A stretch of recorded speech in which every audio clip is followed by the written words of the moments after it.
북한이 최근 미사일 도발을 계속하고 있습니다. 한미 연합훈련에 대한 반발이란 분석이 나오는 가운데 북한의 속내는 과연 무엇인지, 또 한미 동맹 70주년을 맞아 한미는 어떤 관계로 나가야 할지에 대해서 민정원 국립외교원 미주연구부 교수, 양욱 아산정책연구원 연구위원과 함께 이야기 나눠보겠습니다. 안녕하십니까?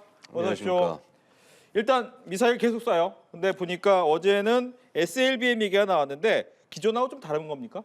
네, SLBM이 아니라 정확히 말씀드리면 SLCM입니다. CM. 예, 즉 BM 그러니까 벌리스틱 미사일, 탄도 미사일을 그동안 북한이 계속 쐈지 않습니까? 그렇죠. 근데 이번에는 잠수하면서 탄도 미사일이 아니라 순항 미사일을 발사했습니다. 탄도 미사일과 순항 미사일의 차이는 잘 아시겠습니다만, 탄도 미사일은 이렇게 곧바로 위로 쏴 올려서 탄도 비행을 하면서 목표로 떨어지는, 그래서 네. 굉장히 빠른 속력으로 목표를 타격할 수 있는 것을 탄도 미사일이라고 하고요. 순항 미사일은 마치 비행기처럼 날개가 달려 있어서 이렇게 그 경로나 이런 것들이 지정돼 있으면 그것을 따라 비행하면서 목표를 정확하게 타격하는 미사일을 순항 미사일이라고 합니다. 그러면요, 이번에 지금 발사할 때 보면은 느끼셨겠습니다만은 약간 발사하는 그림이 좀 다르지 않습니까? 그렇죠. 예전에 올라오는 모습하고는 좀 달랐어요. 그렇죠. 네. 이전에 보면은 미사일이 거의 수직으로 올라가는데 이번에는 미사일이 굉장히 거의 한 20도 정도의 굉장히 낮은 각도로 이렇게 올라가는 모습을 볼 수 있었을 것입니다. 이것이 바로 어떻게 보면은 순항 미사일이기 때문에 가능한 것인데요. 즉 수직 발사관에서 발사를 한 것이 아니라 어뢰 발사관에서 수평으로 발사한 것이 아닌가, 이렇게 추정을 할 수가 있습니다. 원래 순항 미사일은요, 이렇게 어뢰 발사관에서 발사하는 경우도 많습니다. 뭐 대함 미사일이나 순항 미사일 잠수하면서 발사할 때 통상 어뢰 발사관으로 쏘는 경우도 굉장히 많은데요. 이렇게 별도의 수직 발사관 이외에 발사할 수 있다는 점이 또 어떻게 보면 저런 미사일의 장점 중에 하나가 될 수 있다라는 것이죠. 그런데 그러면 이제 이런 생각이 들 겁니다. 야, 뭐 어뢰관 발사관에서 발사하는 거하고 수직 발사관에서 발사하는 거 차이가 뭐냐? 그렇죠. 결정적인 차이는요. 자, 북한의 잠수함은 다 어뢰 발사관이 있습니다. 아하. 21인치 어뢰 발사관, 그러니까 직경으로 치면 533mm 정도 이상의 크기가 되는 발사관에서 발사를 할 수가 있는데, 물론 이 미사일의 크기나 길이나 중량이 있기 때문에 조그만 잠수함, 그러니까 우리가 잠수정이라고 부르는 데서 발사하는 건 좀 어려울 것이고요. 네. 최소한 1,800톤급 이상의 로미오급, 굉장히 구형 잠수함이긴 합니다만은 북한이 무려 20척이나 갖고 있는데요. 이러한 잠수함에서도 저런 순항 미사일을 발사할 수 있는 가능성이 있다, 이렇게 말씀을 드릴 수가 있는 것이고요. 또 한 가지 더 우리가 주의해야 할 것은 뭐냐 하면은요, 사실 순항 미사일의 기술은 대함 미사일의 기술과 굉장히 닮아 있습니다. 즉 대함 미사일도 이렇게 마치 이 비행기가 날아가듯이 막 낮게 날아가거나 이렇게 해가지고서 목표를 때리거든요. 그렇다면 뭐냐 하면은요, 이 어떻게 보면 대함 미사일을 크게 만든 게 순항 미사일이 될 수도 있는 거죠. 자, 그 말은 어떻게 되냐면, 북한이 지금 KH-35라고 하푼스키라는 별명을 우리가 부르는 구러시아제와 유사한 대함 미사일을 이미 개발했습니다. 그다음에 바로 이 대함 미사일이 북한이 지금 쏘고 있는 순항 미사일의 원형이라고 볼 수 있는데요. 그럼 뭐냐 하면 이 대함 미사일을 더 작은 잠수함 같은 것에, 잠수정에 집어넣고 이제 그 잠수정에서도 대함 미사일을 발사할 수 있게 된다라는 거죠. 그래서 이렇게 되면은 우리 해군, 그러니까 우리 지상을 이렇게 뭐랄까 순항 미사일로 공격할 수 있을 뿐만 아니라 기타 조그만 잠수함들, 우리 천안함 격침 때 사용됐던 예를 들어서 연합국 같은 그런 아주 굉장히 작은 잠수정에도 대함 미사일을 장착할 위험성이 있다. 많은 발수는 장착하지 못하지만, 그래서 이런 부분들이 위협으로 우리가 좀 바라봐야 될 부분이다라고 판단을 하고 있습니다. 기존의 미사일보다는 좀 더 위험한 내용이다라고 하는데, 일단은 제일 걱정되는 게, 그렇다면 거기에 핵탄두를 설치하면 어떡하나라는 생각이 좀 들어요. 어떻습니까? 글쎄요, 그 부분은 좀 지켜봐야 될 것 같습니다. 그에 관해서 이제 우리 군 관계자도 단정 지을 수 없다, 그래서 좀 분석 중이다, 이렇게 얘기를 하고 있고요. 무엇보다도 이제 그 전술핵 소형화를 통해 가지고 그 부분이 상용화 될 것인가에 대해서 북한이 실험을 했어야 되는데 그런 데이터가 없거든요. 그런 데이터 없이 막연히 주장을 하고 있기 때문에 이 부분에 대해서 우리 군 당국이 신중하게, 가능성 아예 배제할 수는 없으니까 그렇게 좀 그 신중한 모습을 보이는데, 저는 개인적으로 아직 좀 그 시기상조다, 이렇게 뭐 생각을 하고 있습니다. 말씀드린 것처럼 무기라는 것은 개발을 하고 분명히 그것이 상용화되는 가능성이 있는가에 대해서 실험을 하고 문제점을 찾고 계속 개선해 나가야 되는 부분이 있거든요. 예. 그러려면은 전술핵을 소형화하기 위해서 앞에 탑재를 하려면 실제로 탑재를 해서 그걸 쏘고 그거에 대한 문제점을 다 확인해 보고 다 해야 되는데 이 네. 부분에 대해서 아직 검증된 게 하나도 없고 주장만 하고 있다. 그러니까 자기들이 핵탄두를 갖고 있기 때문에 자기들이 분명 그 갈 수 있는 기술을 갖고 있고 주장만 하고 있기 때문에 이 부분에 대해서 아직 검증된 부분이 없거든요. 그렇기 때문에 100% 단정할 수는 없지만 그래도 아직 상용화 될 때까지는 좀 그 시간이 걸릴 것이다 이렇게 생각하고 있습니다. 예. SLCM이 SLBM보다 훨씬 더 위험해 보이는 건 맞습니다. 그렇다면 우리 군이 여러 가지 이제 미사일이 날아올 때 할 수 있는 요격 체계가 있는데 그 중에서 지금 SLCM을 막을 수 있는 게 있습니까? 자, SLCM은 어떻게 생각하시면 되냐면요. 비행기와 유사합니다. 비행기와 유사한데 이제 한 가지 문제가 뭐냐 하면 좀 상대적으로 RCS 그러니까 레이더 탐지 면적이 되게 작고요. 네. 그러니까 마치 지금 우리가 북한의 그 무인기 때문에 한번 고생한 적 있지 않습니까? 예. 거의 그런 정도의 레이더 탐지 면적을 가지고 있을 가능성이 높습니다. 그래서 우리가 조금 이 저공 탐지 체계나 이런 것들을 강화해야 정확하게 얘를 요격할 수가 있는 것이고요. 근데 이제 한 가지 지금 제가 말씀드리고 싶은 건 이겁니다. 미사일을 뭐 북한이 만에 하나 저것이 사실이고 제대로 된 것이라고 하더라도요. 네. 사실 미사일만 있다고 공격할 수 있는 게 아닙니다. 즉 이 미사일이 날아가려면 정확하게 어떤 고도나 이런 것들을 맞춰서 가야 되고 경로를 알아야 되는데 그러면 뭐냐 하면은 대한민국 전역에 대한 3D 데이터를 북한이 가지고 그걸 바탕으로 해서 비행 경로를 책정하거나 해가지고 갈 수 있어야 되고 그 다음에 또 이러한 비행 경로를 얘가 책정하고 가는데 자기가 전용으로 쓸 수 있는 예를 들어서 GPS라든가 어허. 기타 그런 자기 위치를 아는 그런 장비 이런 것들과 연결돼서 가는 굉장히 복잡한 총체적인 시스템이 필요해요. 미사일만 있다고 되는 게 아닙니다. 그런 부분에 있어서 북한이 과연 그러한 정밀한 시스템을 전체적으로 다 갖출 수 있을까? 아직은 좀 어렵다고 봅니다. 앞으로도 상당 기간 시간이 걸릴 거라고 보고요. 바로 그런 맥락이 북한이 자꾸 뭐 정찰 위성부터 시작해서 우주 얘기를 자꾸 하는 것이 네. 그런 것과 연관이 될 수 있다고 볼 수 있고요. 현재 북한이 할 수 있는 것은 뭐 예를 들어서 구글어스라든가 기타 여러 가지 공개 데이터, 민간의 공개된 데이터를 바탕으로 해서 구성한 어떤 3D 정보라든가 지형 정보를 바탕으로 해서 하는 것은 가능할 수 있습니다만 네. 여전히 제한이 많다 이렇게 말씀을 드릴 수 있습니다. 예. 특히 이번 도발 같은 경우에는 이제 오늘부터 시작되는 한미 연합 연습 자유의 방패에 대한 반발이다라고 하는데 북한 늘 한미 연합 연습에 대해서는 반발을 해왔지만 조금 더 민감한 것 같다라는 생각이 드는데 이유가 있을까요? 말씀해 주신 것처럼 역대 뭐 북한의 반응을 보면 한미 연합 군사훈련 있을 때마다 굉장히 그 격하게 반응을 했죠. 그것은 잘 아시는 것처럼 북한과 한미가 갖고 있는 비대칭적인 전력 차이 때문에 그런 것이고요.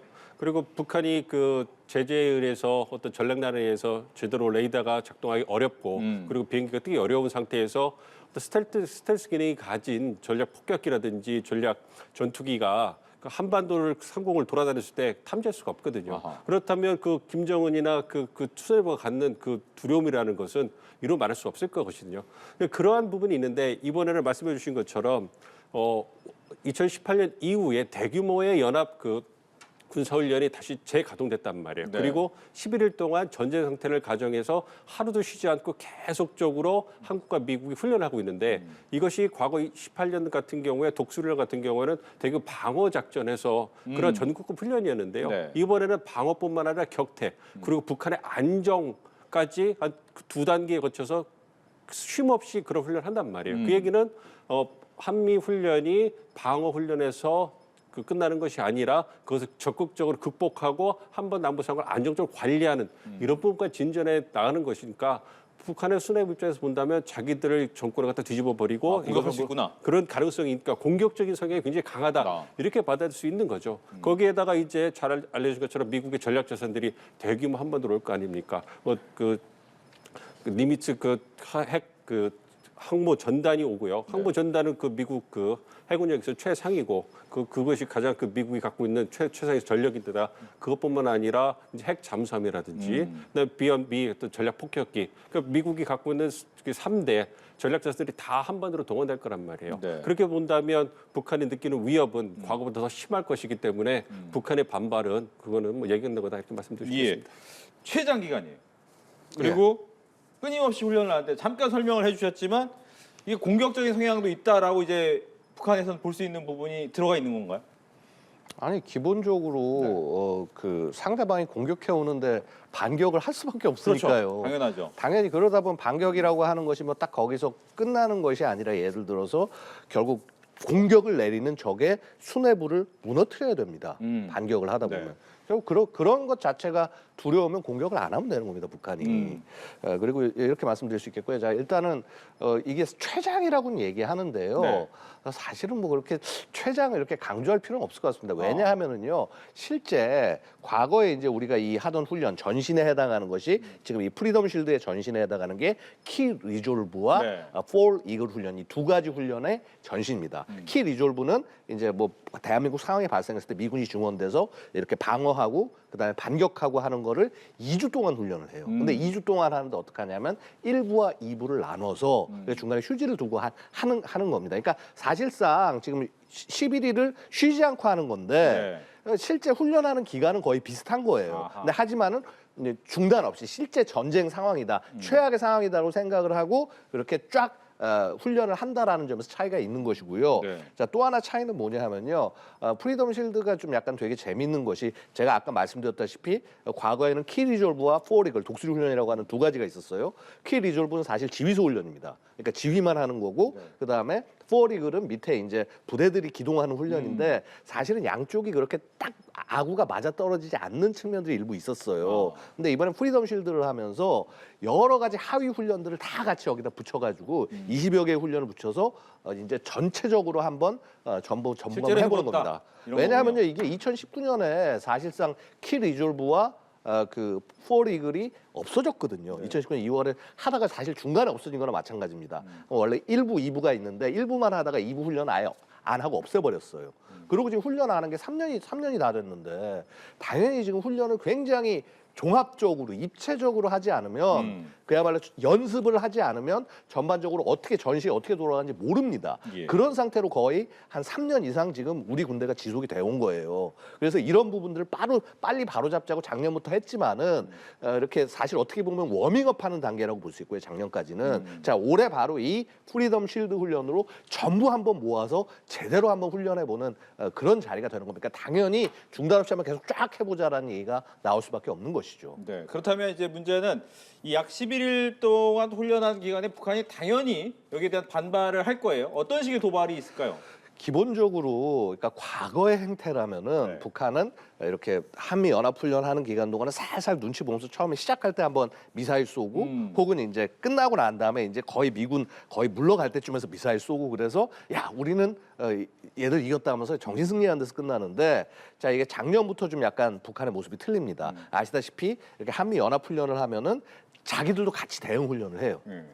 그래서 아마 이번에도 한미연합훈련이 정말 대대적이다라고 선전이 됐기 때문에 아마 북한 정권 입장에서 이거를 자신도 뭔가 대대적으로 대응하는 모습을 보여주지 않으면은 이 정권이 마치 지고 있다 이런 어떤 인지를 만약에 북한 주민들이 하게 된다고 한다면 사실은 지금 김정은 그러지 않아도 주민 제대로 뭐라고 잘안 그럴까 되죠. 통제를 해서 힘들어 죽겠는데 그게 이제 무너지는 사태까지 오면 안 되거든요. 그럼 그거를 끌고 가기 위해서라도 북한은 뭔가 지금 쇼를 할 필요가 있다. 근데 다만 지금 아시다시피 북한 식량 상황은 그렇게 좋지 않고요. 네. 여러 가지 경제적 어려움이 있는데 어느 정도로 어떻게 대응할 것이냐. 사실 이 대응에 따라서 북한의 앞으로 그 체제를 버틸 수 있는 그런 능력들 자체도 사실은 자칫 잘못하면 북한 스스로 그걸 갉아먹게 되는 결과가 나올 수도 있다라는 것이죠. 네.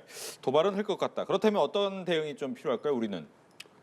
우리는 이번 훈련을 통해서 얻고자 하는 것이 한미동맹 강화 그리고 힘에 의한 평화 의지를 구현하고 한미일 안보 협력을 강화하는 계기를 만들겠다 이렇게 우리 정부에서 얘기를 하고 있기 때문에 네. 무엇보다 힘에 의한 평화 의지를 구현한다는 것이니까 이제 북한의 뭐 안보 위협이 계속 고도화 전문화되고 있기 때문에 이거에 맞춰서 한국과 미국이 그에 맞는 대응책을 이제 제대로 세우고 이제 실행에 옮기겠다 이런 부분을 하는 거 아니겠습니까? 그렇기 때문에 북한이 어떠한 도발을 하더라도 네. 우리가 자위 차원에서 하는 것이기 때문에 계속 진행을 해야 될 거라 생각을 하고 있고요. 그러니까 북한의 도발이 이제 어떠한 형태로 올 것인가 이 부분에 대해서도 말씀해 주신 것처럼 어쨌든 우리가 한미가 진행하는 훈련에 대한 대응 성격으로 하는 것이기 때문에 아무래도 우리가 이제 방어 격퇴, 그다음에 북한 안정화 이걸 위해서 서로 그 기동을 하지 않습니까? 그 대규모 야외 기동 훈련도 있을 것이고 포 훈련도 있을 것이고 많은 훈련이 있지 않겠습니까? 그렇기 때문에 이거에 상응해서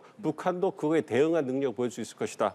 그래서 이제 그 탄도 미사일도 쏠 수 있을 것이고요. 그렇지만 중장거리를 쏠 이유는 없겠죠. 한미가 그 한반도에서 북한의 위협에 대응해서 훈련하고 있기 때문에 그러니까 한반도 주변에서 그 남한 전역에 타격할 수 있는 능력 그리고 주둔 미군을 타격할 수 있는 이거에 중점적으로 보여주면서 결코 북한도 밀리지 않는다 이런 모습을 보여줄 것이기 때문에 그에 상응한 그 주고받기가 진행될 거라 생각을 하고 있기 때문에 그러한 부분을 염두에 두고 이제 우리도 우리의 자유적 차원에서 계속해 나가야 될 거라 생각합니다. 그래서 좀 그 한반도 안보 상황이 좀 계속 그 긴장 국면이 지속되는 부분은 좀 안타까운 부분이 있긴 하지만 지금은 과거에 어떤 북한의 위협에 대해서 한반도 봄이 있었기 때문에 그런 부분에서 좀 자제하고 있던 측면을 다시 정상화하는 측면이 강하기 때문에 그런 부분을 어느 정도 감수해야 되지 않을까 이렇게 생각하고 있습니다. 예.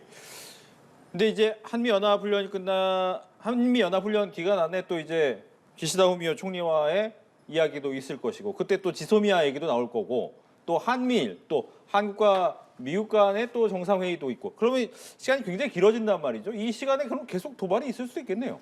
지금 사실은 북한의 일정 자체도요. 우리가 한미에 이렇게 동맹 70주년을 기념하듯이요. 북한도 지금 어떻게 보면 이제 사실상 진 거지만 휴전 같은 거를 이제 승전 기념이라고 해서 저걸 할 것이고 또 4월에도 여러 가지 행사들이 계속 있습니다. 그렇다고 한다면은요. 북한 입장에서도 어차피 지금 자신들이 여기서 경제적으로 이득을 얻어가고 하는 것이 없는 상황 하에서라면 지금 이 그 분위기를 끌고 가기 위해서 계속적으로 도발의 강도를 높여나갈 필요가 북한 정권 스스로에게도 있을 겁니다. 그렇지 않으면 체제 유지가 어렵다라고 북한도 판단을 하고 있을 것이고요. 결국 지금 북한에게 되려 중요한 것은 이렇게 훈련을 하면서도 어려운 상황 속에서 끌고 나가려면 결국은 누군가 북한을 후원해주지 않으면 안 됩니다.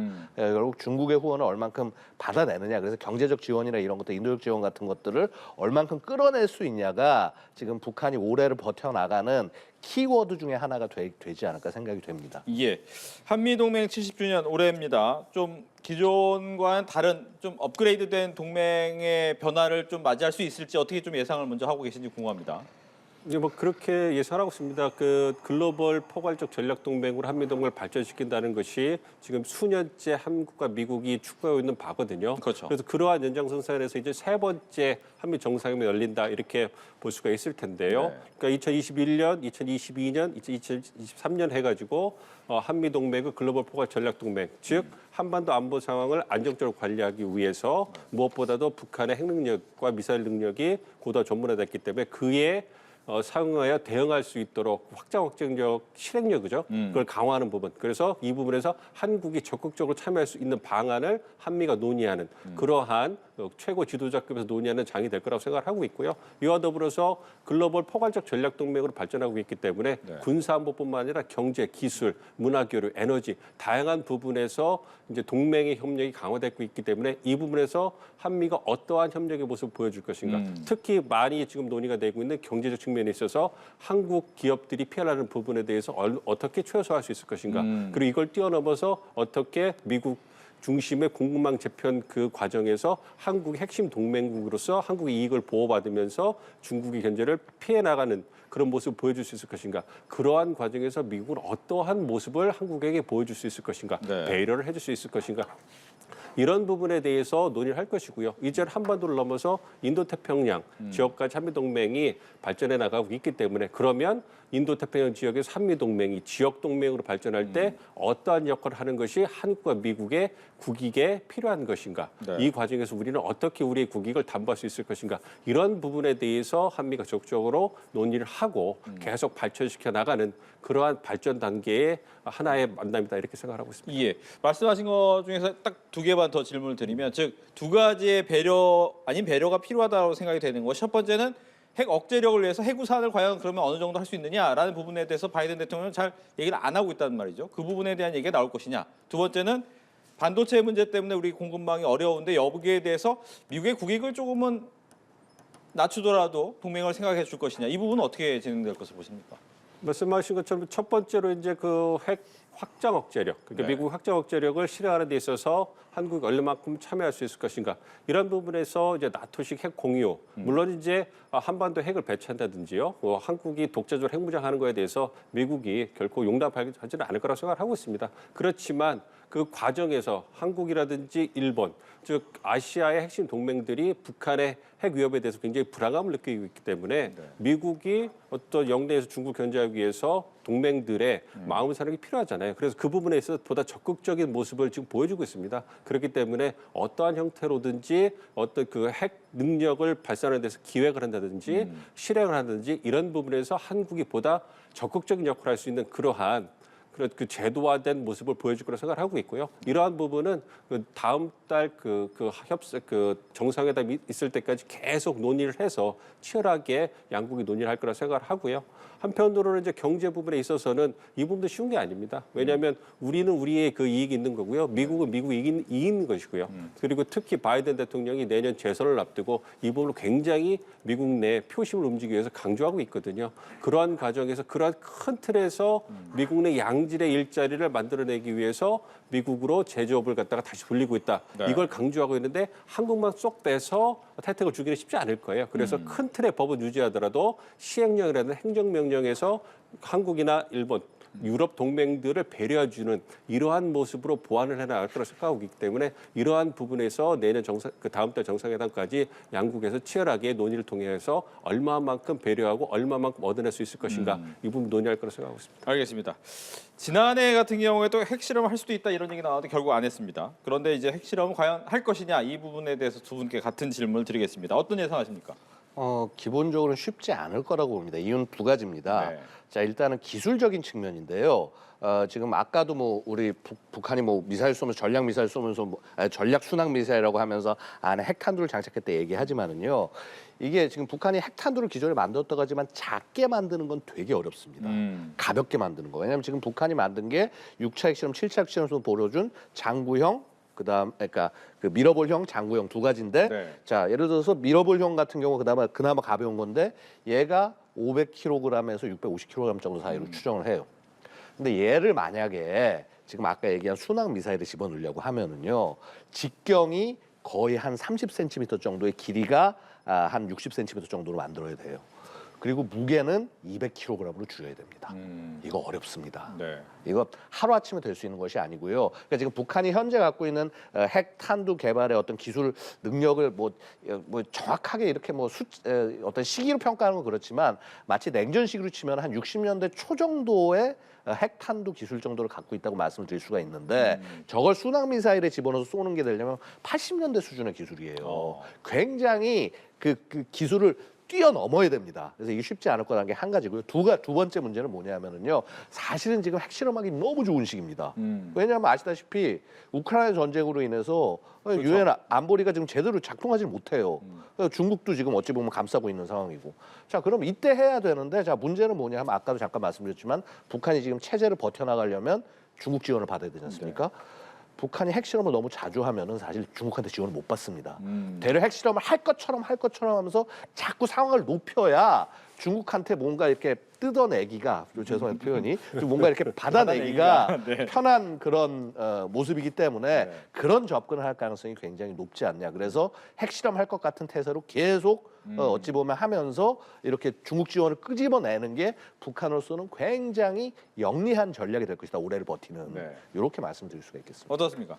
그래서 저도 동의하는 부분이 큽니다. 뭐 네. 군사적 부분은 잘 말씀해 주셨으니까요. 정치 외교적 측면을 본다면 이제 북한이 살아남기 위해서는 어떤 그 자립 경제를 가야 되는데 그렇죠. 그 뒷배가 있어야 되지 않겠습니까? 그 뒷배는 중국과 러시아가 해줘야 될 부분인데 만약 이 상황에서 북한이 핵실험을 해버리면 중국이 굉장히 난처한 상황에 처하고요. 러시아도 쉽지 않습니다. 왜냐하면 우크라이나 전쟁에서 밀리고 있는 상황에서 지금 핵무기를 쓴다 안 쓴다 이런 문제로 굉장히 그 수세에 몰리고 있는데 이런 상황에서 북한이 핵실험을 해버리면 러시아도 굉장히 좀 곤란해지는 상황이 오거든요. 이것은 탄도미사일하고는 완전히 다른 국면이 열리는 것이기 때문에 중국과 러시아를 굉장히 굉장히 곤란하게 할 수밖에 없을 것이고 과거처럼 북한에게도 어떻게 보면 중국과 러시아가 핵실험에 대해서 또 유엔 제재를 찬성하게 만들 수 없는 그런 상황도 만들 수 있거든요. 그렇기 때문에 그 양욱 그 위원께서 말씀해 주신 것처럼 핵실험은 계속 최후의 보로 남겨놓고요. 그 이전에 가능성이 있는 ICBM이라든지 우주의 평화적 이용을 위해서 군사의 그 위성을 발사하든지 이런 부분을 통해 가지고 대미 협상력을 좀 이렇게 향상시키고요. 그리고 대내적으로도 어떤 메시지를 통제하는 그러한 모습을 보이지 않을까 이렇게 예상하고 있습니다. 예, 이렇게 해서 두 분과 함께 북한과 또 한미 동맹 관련된 이야기까지 나눠봤습니다. 오늘 이야기 잘 들었습니다.